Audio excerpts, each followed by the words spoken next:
Good morning. Good morning. I'm Navin Girishankar. I'm the president of the Economic Security and Technology Department here at CSIS. Thank you and welcome for joining us on this really important discussion. Extremely fortunate to have Admiral Mike Rogers joining us today. He needs no introduction, but I'll provide one anyway. He spent almost 4 decades in the U.S. Navy, rising to the rank of 4-star Admiral. Admiral Rogers' career culminated in 4 years plus, simultaneously being Commander of U.S. Cyber Command, as well as the Director of the National Security Agency. So he was running the U.S. government's largest intelligence organization and its newest at the time and largest warfighting organization at the same time. So, inspiring leadership over the years. We're really excited that he was able to lead this commission that CSIS supported and shepherded. I want to acknowledge my erstwhile colleague, Jim Lewis, for his work in setting up this commission and leading it from our side, and Matt Pearl, who is now the successor to Jim, who I'll introduce in a moment as well, who's our new Director of Strategic Technologies program here at CSIS.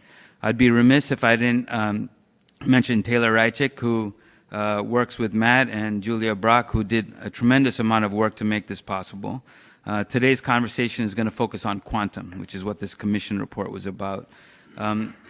This is a really important and timely report.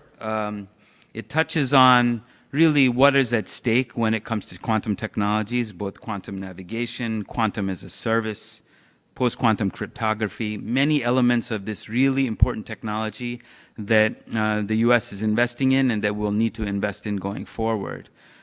You can expect, this is our first real major report on this topic, and we're going to continue to invest more in that as CSIS.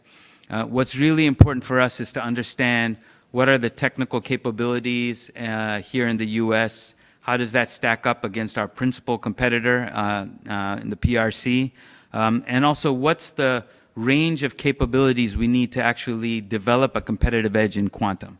R&D, private sector engagement and investment, the workforce dimension of that. So we're going to hear about all of this and more today in our conversation. And so with that, I'm going to invite Admiral Rogers, as well as my colleague Matt Pearl, to come on stage. And this is also a first chance for Matt to introduce himself more broadly. And he spent the last few years as the senior advisor to Deputy National Security Advisor Neuberger. He covered a number of technology areas, next-gen telecom, cyber, and many other areas. And he's bringing all of that expertise here to CSIS. So we're really excited about what Matt will be doing in the years ahead. So with that, let me invite both of our guests on stage. Thank you so much.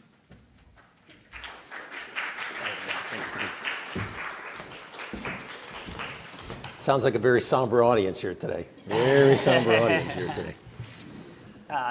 So first, want to echo Navin's thanks, particularly to my predecessor, Jim Lewis. He played he was a legend in an institution, as everyone in this room and watching online knows. And so this is just... and he's still alive. Normally when you're a legend in an institution, you're like not alive. And still very active. He's still very active and busy. So, but no, I think this is just one example of the many contributions that he made to the U.S. over the years. So just really want to thank him. And we're going to be taking questions. So Taylor and Julia have cards, so feel free to write them down. And I'll try to get as many questions in as we can. Let's start, Admiral Rogers, with kind of the PRC, the U.S. On these issues. What, from your perspective, has the PRC done on quantum? Where are they? And in terms of their efforts? So I think clearly the PRC has come to the conclusion that quantum capability is a strategic source of advantage. They therefore have decided that it merits a strategic approach to how you generate that advantage. So you're seeing the Chinese, take an approach where they both bring together the power of government from their national labs to espionage and the theft of intellectual property, and the way they target quantum knowledge that exists outside of China, trying to acquire it, to the way they harness the power of the private sector in terms of R&D and technical development. So it's a fundamentally different strategy in some ways in terms of how you go about achieving quantum capability, very different than ours, where broadly for us, the private sector is viewed as the engine of development, that the government broadly talks about quantum but doesn't necessarily drive quantum development, doesn't necessarily have an integrated strategy that ties together the breadth of government capabilities, synchronizes them with the private sector, which is not unusual. That goes to the way we in the West and in the U.S. generally do things. Hey, our view is for technology, the private sector is the engine. The private sector is really going to be what does the development work. It'll be interesting to see how this plays out over time, which strategy proves to be the better one. I feel confident for us in the long run that the West will do West here, that the United States will do well here. And I try to remind people, look, we're talking about something snapshot judgments, but that doesn't necessarily correlate to a snapshot today about, so where are we in 5 years? Where are we in 10 years? And this is a problem set we have to learn to look at in a very long-term way. And you mentioned how the U.S. has a different approach in terms of focusing on the private sector. Where do you think that we are a bit more specifically in terms of the development of quantum, and where do we need to be? So first of all, I would highlight that you see significant quantum development, not just in the United States, but you see this in the UK. There's some interesting things going on in Israel and in Europe at the moment. So this is more than just where, for example, in AI would argue the U.S. really broadly is the single biggest engine in the development of AI, where we are in the life cycle right now. Others are working hard on it as well, but the order of magnitude in the United States is so significantly greater in many ways than others. Quantum is a little different to me. I see significant effort in the United States, but I also see significant effort and some great, very interesting technical developments in the West more broadly outside, let alone what we're seeing in China. I think another thing that we need to be very mindful of, when we think quantum, in my experience, most people generally seem to think, oh, so you're talking about computation, you're talking about computers. And well, remember, we're talking about quantum mechanics as a discipline applied to a variety of fields and areas, from advanced computation to modeling and simulation to sensing to health. I mean, we're going to find that quantum is a discipline, a set of sciences, if you will, that have really broad applications. So we need to think broadly, and that was one of the things in the report that we did. We tried to highlight, okay, can we step back and think about how we think about quantum, that it is more than just, as important as the computational capability is, because generally that gets us immediately down the road of, so does this mean that commercial encryption now becomes no longer sustainable? Does this become such a disruptive game changer that it upends cybersecurity, as an example? And we tend not, in my experience, to think about the broader set of applications. The other concern I have is when you think about the computational dimension, that tends to push you into a time frame where you're thinking, so like we're talking about something, you pick the number you want, 5, 7, 10 years down the road. And I'm going, look, if you look at that spectrum of the application of quantum mechanics, there's some really interesting things going on right now today in communication, sensing, simulation, modeling. So we shouldn't discount what's happening right now. Quantum is something that is having tangible impact from a security, from a technology, from an economic perspective today. And it will continue to have even greater impact over time. But don't think of this as, well, it's just something that's going to happen 5, 10 years down the road. Yeah, so you make a good point about the broad applicability, that this is really a general purpose technology, right? So how would you compare the stakes on quantum in the PRC versus U.S. and allies and partners, and put that in perspective, the internet or nuclear, like where does this fall in terms of the stakes? Yeah, so I think quantum will be disruptive and foundational along the orders of magnitude of AI. I truly believe that this is a set of capabilities, this is a science, this is a discipline that will be disruptive in the sense that it will bring fundamental change to some business and technical segments. It will be broad, just as in AI, it will be broad in its set of applications. The thing that's really interesting to me is right now we're not a criticism, just an observation, we're very fixated at the moment with the development of our artificial intelligence, its security and economic as well as moral and ethical implications for us as a broader global community, as well as for us as a nation and us as individuals. When we look at quantum, I'm going, look, if you look at the power of quantum, let alone quantum combined with AI, if you think the magnitude of change that we've seen so far is significant, my argument is we haven't seen anything yet. So if you take AI, which is focused on generating new knowledge and insight from existing knowledge and data broadly, and you take quantum, which potentially among that spectrum of things we talked about, particularly with the advanced computational dimension, will be capable of generating new knowledge. So you create that ability to generate new knowledge at a massive level, combined with the ability to learn from both existing and this new knowledge. I'm going, guys, the rate of change that we're going to see when this comes together, I think is going to be bigger than anything in terms of magnitude of change, implications, speed. I think it's going to make much of what we've dealt with so far, at least in our lives, this will be much more significant, much more impactful. And I'm not trying to minimize AI, I'm not trying to minimize other technologies. I just think the combination here is really going to be amazing. Yeah, absolutely. So, so you mentioned that there's stuff going on in the U.S. on quantum, but if you look at friendly nations, that's where a lot of activity and investment is as well. The report does talk a lot about allies and partners. Can you make the case for why that's an important part of the picture on quantum and what the U.S. government needs to do in order to leverage that? Right. So I would argue that if you look again, that spectrum of capabilities across quantum, that one of the challenges that we need to come to grips with is how do we get to scale and speed?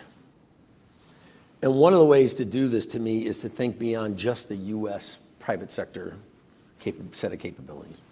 That the magnitude of this set of technologies is so broad, so impactful, that we need to think about how can we access the insights, knowledge, and capacities of a host of other nations. That by so doing, we'll be faster and we'll get even bigger scale. And I would also argue that that is a competitive advantage when you're looking at a Chinese model, for example. That this scale, this breadth of activity that we can bring in. It's funny, one of the things, and this is one of the things the report tried to talk about was, if you look at AI, for example, the last thing I think the report highlights, we're seeing something like the order of $200 billion in private sector money focused on AI. If you look at quantum, it's something approaching $10 billion right now. Just the scale of financial, it's not a criticism, it's an observation. The scale of financial investment in the private sector in AI is just massive. In part because we're saying, hey, we believe it's short-term immediate gain, significant economic technical advantage. Quantum we're seeing is a spectrum, much of which is going to take longer to develop, and therefore the level of investment is not as much upfront right now. It will build over time. It's one of the reasons why the report makes an argument, and I apologize, Matt, I'm riffing a little off the question, but it's one of the reasons why the report makes the argument that there is a role for government to play here. That we should not look at AI and say to ourselves, if you look at that model, the private sector is heavily incentivized right now to put a lot of money into it and to do it immediately. One of the arguments the report tries to make is quantum is going to be a little different, and that on the basis of that difference, there is a role for government to act as an accelerant. There is a role for government to help us address this over this extended time period. So, you mentioned the role of the federal government. The main recommendation of the report is that we double the federal budget on quantum. And, we're living in a time of budget. Which isn't massive, so I don't want to make it sound, Yep. We're not talking about hundreds of billions of dollars. It's not what the government is investing Exactly. in. So how do you make the case with all the efforts to cut the government that this should be one of the priorities? So what the report tries to say is a couple things. Number one, acknowledging both the potential benefits as well as the potential risks. In the report, we tried to highlight both. We didn't want this to come across as, well, this is all about risk. Oh my God, this is terrible. We should develop a strategy out of fear. That's not what the report argues. Likewise, the report didn't try to argue, look, the benefits are so amazing that government should get involved because there's nothing but great things here. That's not what it tried to argue. What the report tried to argue was government has a role here, in part because, number one, it's very early in the journey, and at the moment, the private sector, while it's energized on quantum, isn't quite energized yet at the scale that we think is going to be required over time. That'd be point number one. Number two, the report also tries to argue that because of the long-term nature of this, government can play a really important role in terms of an accelerant over time, and that government can play a really important role in trying to address some of the foundational things. So if you look at the report, for example, it comes up with a spectrum of recommendations. We intentionally said, look, there's no one silver bullet here. Like if the government just focused on technical development of quantum, or if the government just focused on a particular dimension of quantum, like if you said, hey, the government's really going to focus on the computational piece because that's probably the longest term in terms of development within quantum mechanics, that the government should focus on that. We tried to make a different argument. We also tried to argue that government has some unique capabilities that can both help act as an accelerant and as a kind of foundational investment, but also can incentivize the private sector to do more. So we talked about things like tax policy. We talked about things like, hey, the ability to get workforce in and out of the nation. We talked about the education. We talked about the development of standards, for example, where we said, look, there's a kind of unique set of roles here that are very much aligned with the government's traditional set of responsibilities, and we should ask how those responsibilities might create a better outcome for us in quantum. So you mentioned that the report equally focused on benefits and risks, which is great, right? Because with quantum, a lot of times the focus is on risks, GPS, so on. So can you delve a bit more into some of the benefits of quantum that companies and government should be really excited about? So if you look at the benefits, among the things we tried to highlight, and I'll just identify a few, there's a whole lot more. But we said things like, if you look at quantum's ability to help deal with navigation in a world in which the foundation that we've created, GPS, is potentially at threat, just given the current state of technology and the broader geopolitical context in which we're operating. Hey, the ability to do precision navigation is pretty foundational. As a former military guy, it's like, look, we built a whole lot of our capability in the department around the idea of we had precision navigation and timing that enabled us to develop or to deliver fires with precise effect in terms of precise time, precise location, and to do it at really significant ranges. What if that were to go away? What if you no longer had that capability? And suddenly your navigation picture becomes questionable. Suddenly you don't have that precise timing. So much of your strategy and much of your investment that you put in place, arguably you go, has this been negated? Is this mitigated or reduced in effectiveness? So quantum, for example, if you look at navigation, offers an alternative. Can we use the science of quantum combined with magnetics and other things to come up with an alternative? If you look at modeling and simulation, the ability to do modeling and simulation at scale with a massive number of variables becomes really attractive. And potentially saves a lot of time and a lot of money in terms of development of different technologies. If you look at quantum as a component of communications, for example, think about how this world is dependent on constant connectivity and the ability to move data, information, and to maintain connectivity with this broadly dispersed global world that we've created. What if quantum offered us capabilities in that area?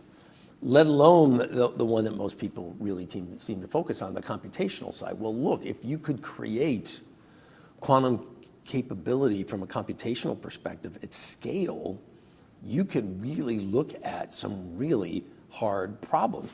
Current computational capability, hey, has an inherent set of limitations. It's only got two variables, a 1 and a 0.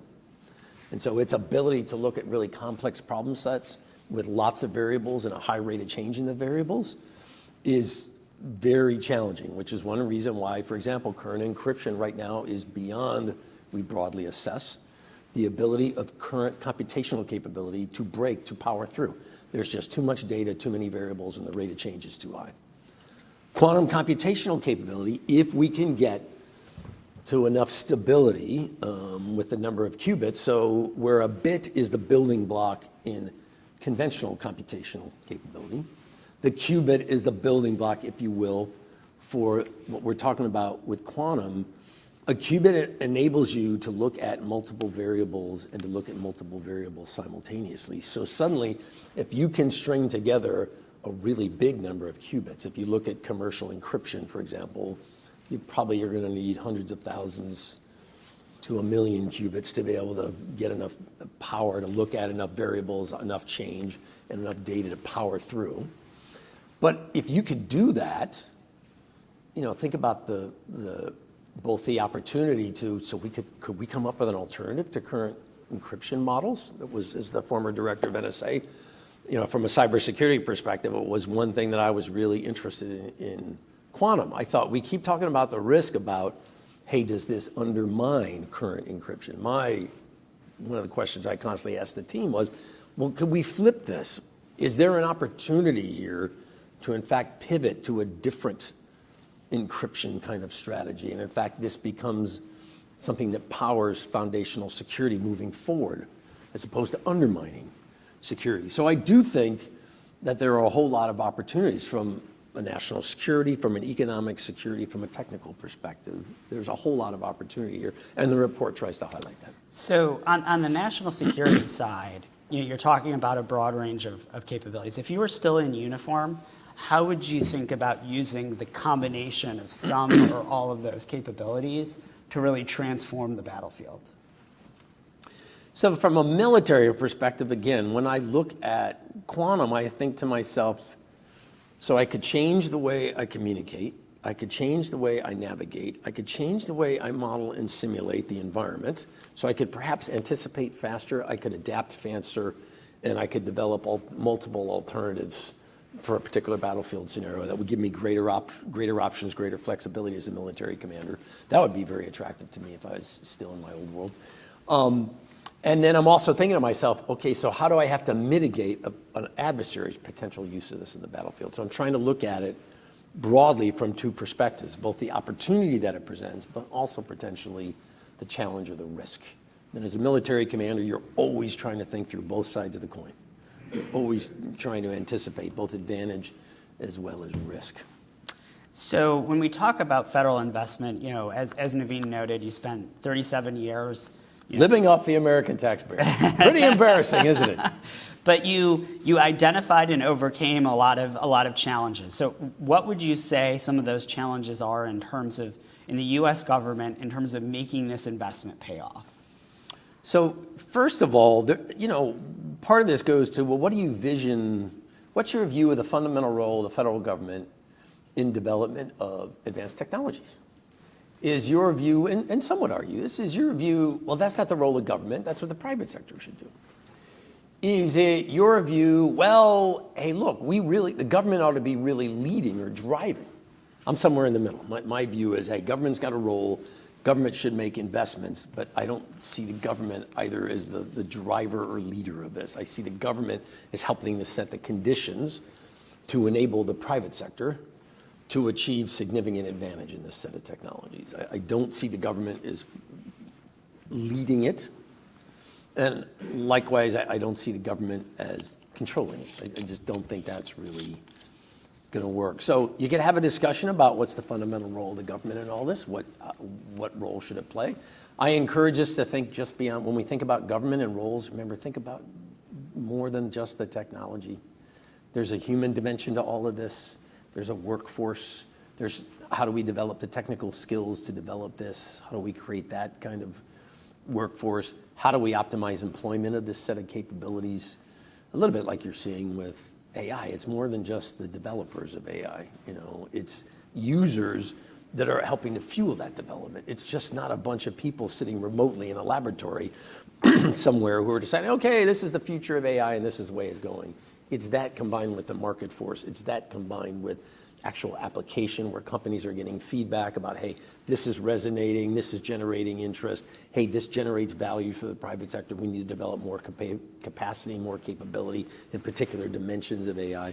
So the market, I think, just as in AI, the market's going to play a big role here in terms of quantum, is in addition to the role of the federal government. But I do think there's value in stepping back and asking ourselves, which is one of the things the report tried to do, was to say, so if you step back and you look at this challenge and opportunity, what role might government play? What role might the private sector play? The report provides a broad overview and then really focuses on, hey, here's what we think is the role of government. That's really the focus. And the thought and the timing, it's not by coincidence that we released the report less than a couple weeks after a new administration was in place. Part of the thought process was, look, as a new government, as a new team is trying to figure out its priorities, is working its way through what it wants to do, we were trying to make an argument, as you're considering things, we would suggest you should be considering quantum and you should be asking yourself, what's the proper role? We believe there is a role. We believe that that role will require some measure of investment. It's not going to be without cost, but that we thought both the opportunity as well as the risk merited that kind of investment. That's what the report tries to argue. So you've really articulated what this will provide in terms of military capabilities and commercial capabilities. Like, as you know, sometimes and necessarily so, those two areas can be very siloed, right? Yeah. How do we ensure that there are synergies between the military applications and the military side and the commercial side? Well, one of the ways is the fact that I think we're going to see the private sector developing quantum capability to feed both silos, your phrase, as opposed to the defense industrial base is going to develop all of the technologies here in quantum for the DoD. It will develop it within a silo. It will then feed that silo. That's not the way, I don't think that's the way quantum development is going to work out at all. I think it's going to be much broader, a little bit like you're seeing with AI now. It's much broader. It's not defined by a particular market silo. It's much broader. I think that quantum is going to be much the same. So I think we're going to see some of the dimensions in AI development play out in quantum as well. And I think the positive there is it's a way to potentially overcome this concern about silos. Well, if you're going to have specific defense technical development in quantum, does that mean those technical developments are only going to be applied against military problem sets? Likewise, in the private sector, if you see development in the commercial world on quantum, does that imply that those commercial technical developments will only be applied within the private sector? They'll never make their way into government. I think it's going to be like AI. You're going to see it broadly across both of those silos, as you phrased it. So we've talked about the benefits. Let's talk a little bit about the risks. And how do we articulate some of these to the American people, just so that they understand the stakes, right? So on post-quantum encryption, what would you say, how would you explain to people what the risks and vulnerabilities are that we face? So look, encryption, the ability simplistically to put a wrap around the flow of data.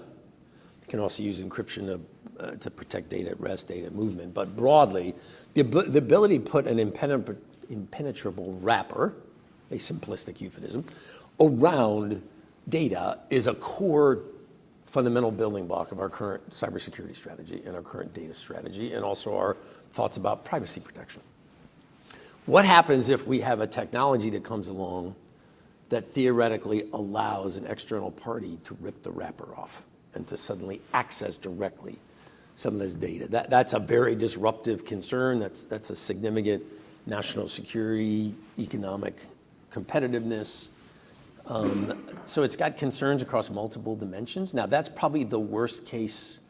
I would argue in some ways it's the worst case scenario. It's also the scenario broadly that probably gets more attention in quantum when you talk about risk than any other, in part because it would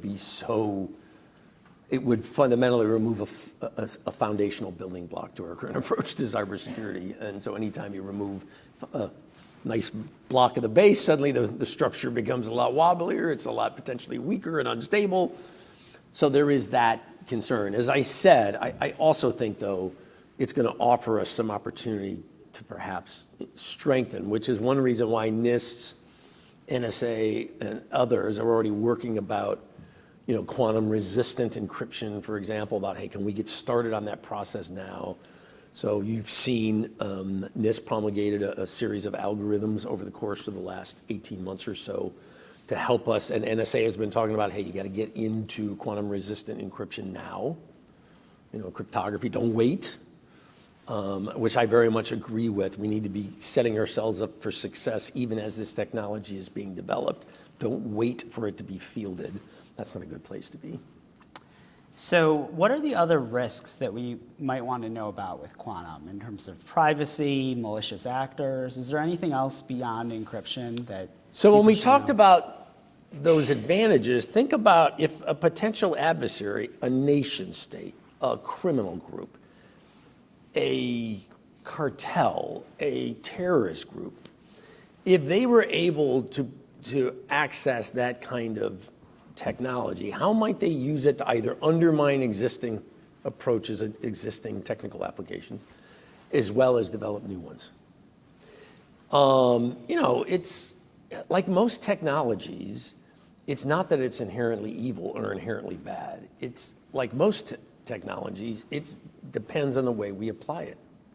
Look, the analogy I always use is when we actually split the atom for the first time and used the technology of nuclear fission to create, at that time, what was the world's most powerful weapon that the world had ever seen in the context of our second global conflict, the Second World War, we viewed the technology at the time of its development as something that was so foundationally game-changing, so potentially foundationally destabilizing, that we needed to control it at an extremely high level. Now, it was developed by a nation state.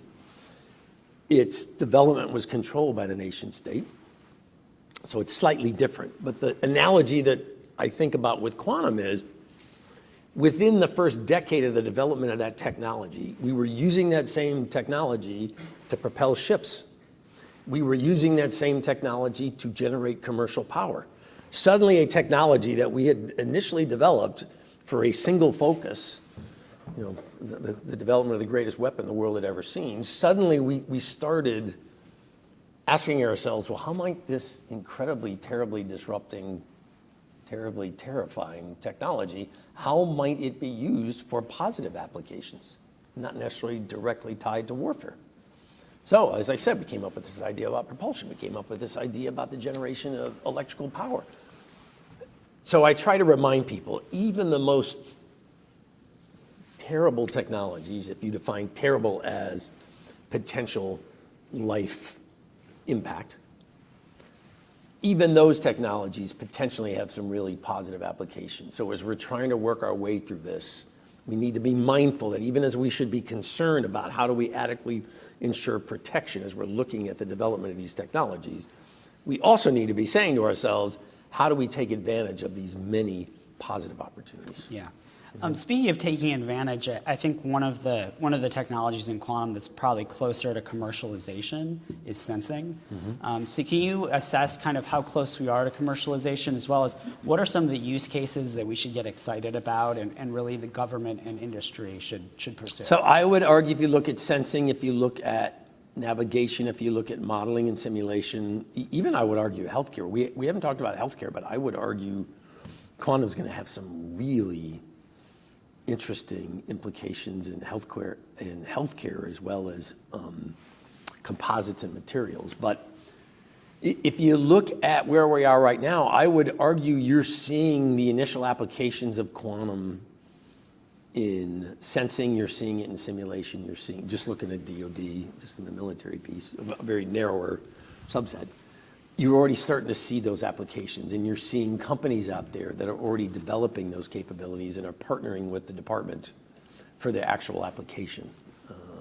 Now, much of it is still in the testing phase in the sense of, so we've developed, the private sector has developed a set of capabilities. It is now showing the government how applicable and workable those technologies are in terms of practical, real applications. And what you're going to see over the course of the next few years is, now we'll start to get to speed and scale where we actually start contracting, put money against, and you'll start to see, significant changes day to day in terms of military activities. Those are all very real. It's one of the reasons why I started out by saying, remember, when we're talking about quantum, there is this spectrum of capabilities, and we just tend to think about, well, when we say quantum, we mean high-end encryption breaking, and that's like 5 to 10 years away, so I don't really have to worry about that. I'm like, no. Quantum is this spectrum, and much of it is very real and very tangible, and it's there today across a variety of things. So we're in a much earlier stage than AI, but this is something that's tangible and real, and we need to think about it that way, not, well, it's this long-term pie in the sky kind of thing. So we've talked about some of the things government needs to do, make investments, workforce, R&D, and so on. The report talks a lot about supply chain.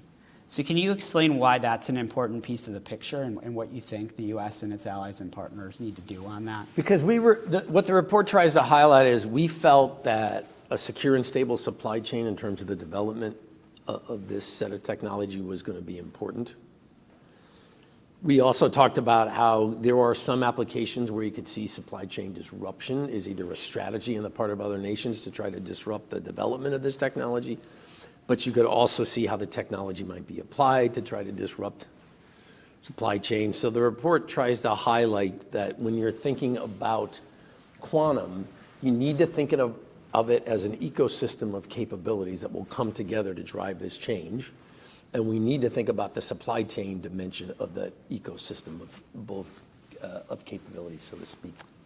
And what else have we talked about that the U.S. needs to have in place beyond investment, R&D, supply chain? Any other key elements? In the report, we try to also talk about the human capital piece of all of this, about what role might government play. And in this case, the report was largely focused on the federal level, but I would argue there's also some implications at the state level in some areas of all of this. But one of the things we tried to highlight was also think about the human capital dimension about this, about how can we develop both a technical development workforce, so to speak, but how do we try to build a workforce that is pushing the development, pushing the envelope in terms of application, comfortable with the application. That goes to not just education, but it also goes to our cultural approach to the integration of this technology. I always used to remind people, look, when I was in government, largely focused on cybersecurity from a technological standpoint, but I worked for President Obama and President Trump, and I can remember talking to both of them about, look, the technology is not the hardest part here, sirs. The hardest part is about changing culture, and the hardest part is about driving change in hierarchical bureaucratic structures in terms of how we develop this technology and how we optimize its application. I said, that's the hardest problem. As challenging as the technical development can be, it's the non-technical piece that I thought was both the most difficult and in some ways the most important to get to scale and speed and breadth of application. Yeah, so if we could drill into that a bit, there's a lot of talk about reforming the culture of the federal government right now, and some really robust efforts to do that. But if you were in charge, what would you try to do in order to drive that change that makes us ready for quantum and other technologies? Well, clearly at the moment there's a large dimension on size, numbers. How big should the government be? And that clearly is a component of what we as taxpayers should be asking ourselves, hey, are we comfortable with our government structure? Do we think it's giving us a good return on investment? Do we think that the money we're paying in the form of our taxes is actually generating the kind of outcomes we expect? Hey, that's a reasonable conversation. What I would,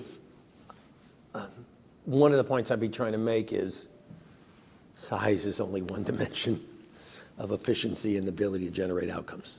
And while it's an important variable, it ain't the only one. And it's the other variables that I would be trying to argue. If we're talking about long-term, that cultural kind of change, it's those other variables that oftentimes have the potentially the greater impact in terms of culture, in terms of ethos. And that is, I would argue, we need to be paying attention to both, not just one. So we've talked about culture and workforce and what the government needs to do. Do you have any thoughts in terms of procurement or obstacles, regulations? Like what else should they be thinking about that would enable us to perhaps not make some of the mistakes that we made with cloud, right?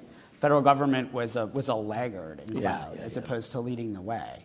So what's your experience in terms of the bureaucracy and some of the regulations? Right, so it's interesting. If you look at cloud was largely driven by the commercial sector, both in terms of the technical development, the conceptual idea of, hey, well, let's centralize data off-prem.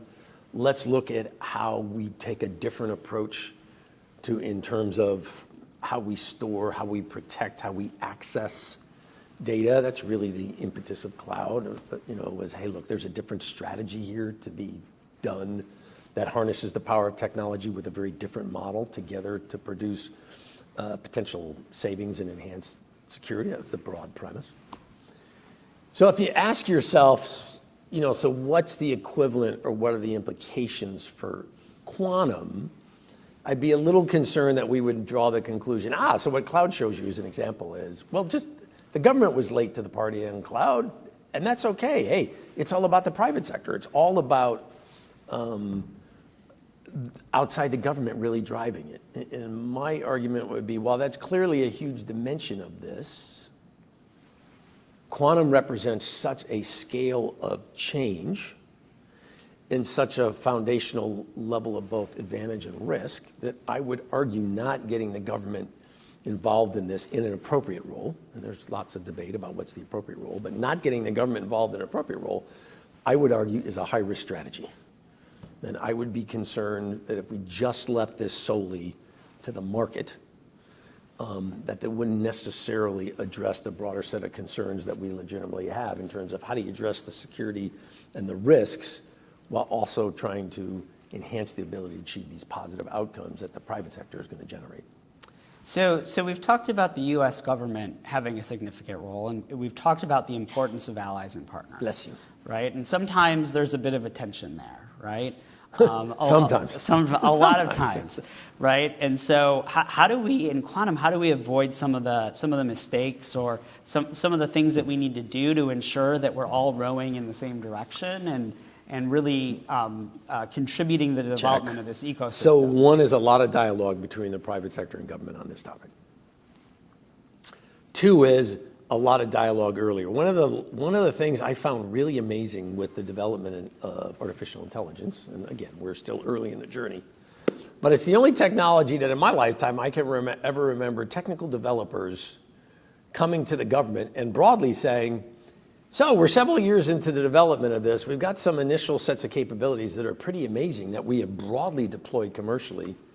Oh, by the way, government, you better get in here and regulate this thing because it really concerns us. I'm like, I never really heard that before. You just don't hear technical development going to government broadly saying, hey, you need to regulate this.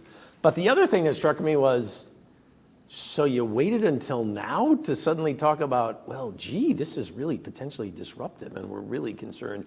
You ought to step in and regulate. I'm going, why weren't we talking about this 2 years ago? Why weren't we having these discussions 3 years ago when we were still in the early foundational stages and we hadn't yet broadly deployed the technology? I hope we learn from that experience to take a different approach.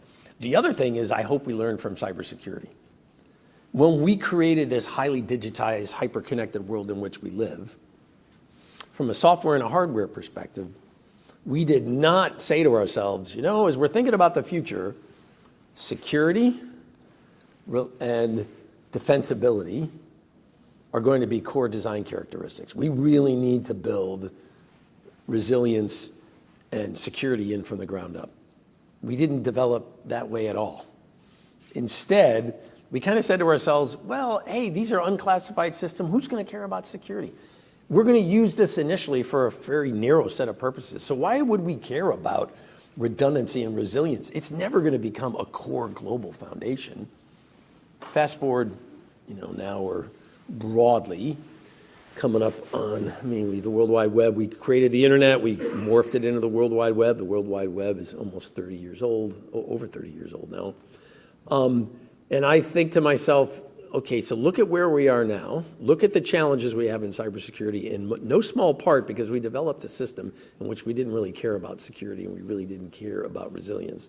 And look what this has gotten us. Despite all these wonderful things, we've also got a system that is inherently vulnerable. If we were building it from the ground up today, this is not the way we would create the world of the network today, if we were building this thing from the ground up. So the analogy I take from that is, let's not repeat this with quantum. Let's ask ourselves, what are the core attributes as we're working our way through this set of technologies? What are the core attributes that we think we need to design in from the very beginning and not try to bolt them on later? If you look at cybersecurity, a strategy of bolting things on is incredibly inefficient, is incredibly costly. It takes a long time, and it really doesn't give you the kind of results that you would get if you had built it in from the ground up. And I just hope we learn from that. Yeah, no, those are really critical observations. So I think we're ready for the audience's questions. Oh, we got the questions, the magic cards. All right. As the path forward requires both government and industry, what do you see as the quantum application that is likely to spur the imagination of the market? What is the chat GPT of quantum? That's a really good question. I mean, ChatGPT, I'm going to work my way through this, so I apologize. You're going to get some open thinking here. So ChatGPT was not spurred by a single use case or a particular dimension. It was a broad ability to ask a question of an engine and to get an answer back, simplistically. And so I'm thinking to myself, so if you tried to translate that analogy to quantum, something kind of foundational, something kind of broad, something in which you could apply the technology to, again, generate knowledge and insight across a breadth of things. I don't know off the top of my head, my first thought is, boy, I don't know what the equivalent would be. On the other hand, it does highlight to me that I do think that there won't be a single application of quantum that drives the dynamic, so to speak. If there was going to be one, it's interesting. Arguably, you could argue that the encryption piece, because it has the potential greatest negative impact. But on the other hand, because it's the aspect of technology that is likely to be the longest to take to develop, the impetus to do something immediately isn't quite there in the same way. If the perception was, oh my God, this could happen in 2 years, 18 months. So I don't know. Yeah. That's a very good question, though, but I don't really know. No, it is a good question. And should we think of quantum perhaps more as the underlying driver for AI and other technologies? In other words, to supercharge them? Well, it will be this idea that increasingly over time, you're going to see them come together and applied in an integrated way. That we're not, I think, going to view these as two separate, totally unrelated technologies, that over time you're going to see how they're each going to power the other, so to speak. So we've talked some about cybersecurity, but can you tell us more about how quantum will disrupt cyber and what policies we need to mitigate those effects? So as I said, theoretically, from a computational standpoint, quantum technology, if we can get to the stability and the number of qubits, gives us the ability potentially, because we're not there yet, but potentially gives us the ability to have enough computational power that we can now bore through commercial encryption. We can handle the data, we can handle the number of variables, and we can handle the rate of change, and we can power through it. That is kind of both the concern about, like I said, so like you're saying, you could rip the wrapper off, and theoretically anybody with this technology could apply it. I do think there's going to be positives here, and you're already seeing this in this idea of quantum-resistant algorithms, quantum-resistant cryptography, that there will be technical applications that we're also going to be able to develop through quantum that will actually enable to enhance, encryption schemes, encryption methodologies. So I don't view it as a binary, it's all good or it's all bad. I think it'll be somewhat. The other thing that I think potentially in terms of encryption, and I don't know the answer to this, but it's something I'm trying to think my way through, is what's the future alternative to encryption? If we find ourselves in a world in which this model doesn't offer the level of security that we have traditionally counted on, what does a foundational building block look like in a different world with a different set of technologies? I don't know the answer, but I'm thinking to myself, look, 20 years ago, 30 years ago, we didn't think commercial encryption necessarily was the answer. We thought there was an encryption dynamic. Remember, go back to the 90s. We were trying to make, for a while there was this argument with the Clipper chip about, hey, look, about how encryption should be a government-developed, government-controlled kind of thing. And then we said, no, that's not the model we want to do. We pivoted to something very different than what we were thinking of. I wonder what that different model will be, because it will be. There will be something that will replace encryption. So another way of looking in terms of our competition with the PRC is what they did on digitalization with the digital Silk Road, and really had, quite frankly, a lot of success, right, in terms of undermining U.S. non-PRC firms' ability to compete in third markets, as well as ultimately undermining cybersecurity and all kinds of other things. Are we in danger, and do we have any lessons specifically from the PRC's playbook on digitalization that we should take from that? So it's certainly a possibility. You got to acknowledge it's a possibility. One of the things that's interesting about that Chinese digitalization strategy was we never really provided an alternative. I didn't think we spent much time asking ourselves, so if this is going to be successful, what's a counter strategy that might mitigate in some ways that success? We kind of just left it alone and said, hey, it's their strategy, that's what they're going to do. Hey, we're going to take a totally different approach. It does argue to me that maybe we need to think as we're moving forward here, so what would counter strategies look like? How might we negate some of these things that we've seen and some of the advantage that they have provided to the Chinese? So returning to the federal government, if you were in charge, how do you drive the urgency to agencies, including both the agencies that are primary on this, but the agencies that will be users or might have some role, but not as quite as a big of one? Like, how do you ensure that we really push toward progress? Right. So in my experience, prioritization in large hierarchical bureaucracies comes from leadership. Prioritization also comes as the highest probability of success in those kinds of structures when it's driven from the top down. It's really hard to drive prioritization from the bottom up in these multi-layered hierarchical bureaucracies that are very common in government. Now, remember, bureaucracy is not limited or solely the world of government. As a guy who was in government for 37 years, I had this mental image of, well, the government is this grossly inefficient, highly hierarchical, bureaucratic kind of thing. And the private sector, look, based on the money that they're generating, must be an inherently much more efficient, much more innovative. And while broadly that is true, I will say now that I've been out for almost 7 years, humorously, I will sometimes say to organizations I work with, you are almost as bureaucratic as the federal government. You're as hierarchical, you're as process and procedurally driven. So it's not unique to government. We shouldn't simplistically make this. Government is inherently inefficient. Private sector is inherently innovative. It's not quite black and white. But leadership drives prioritization. Incentivize. The other thing that I always thought, and boy, NSA and Cyber Command used to hear me say this to the leadership all the time. Guys, think about the levers. When I would hear from the team, man, sir, driving change, this is real. And I would say, can I give you a different view? Look at what we control.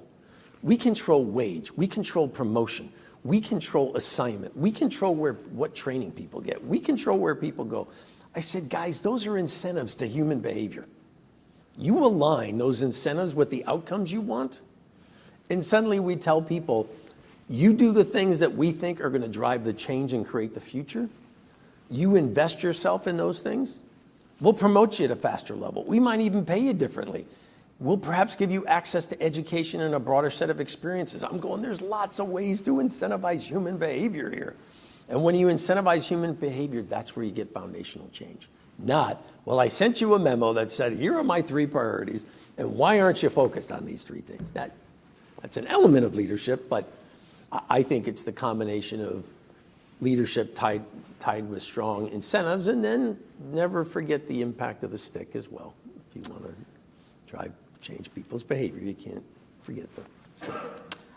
So we're running out of time. So Isn't that the story of life? We're running out of time.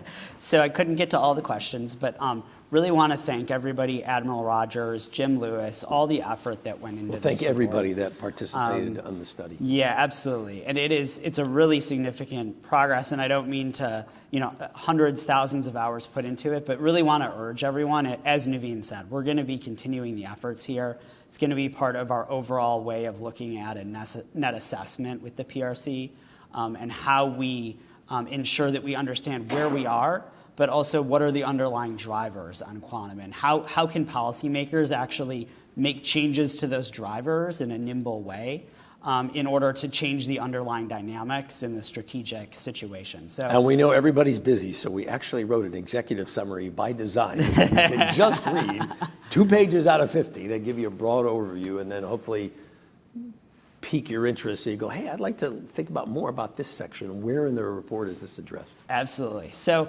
really want to urge everyone stay close to this and want to continue these efforts on the Hill with the administration to really build on this really exemplary work. So really thank you and appreciate your time. And thanks for your time today, both here and those online as well. Thanks.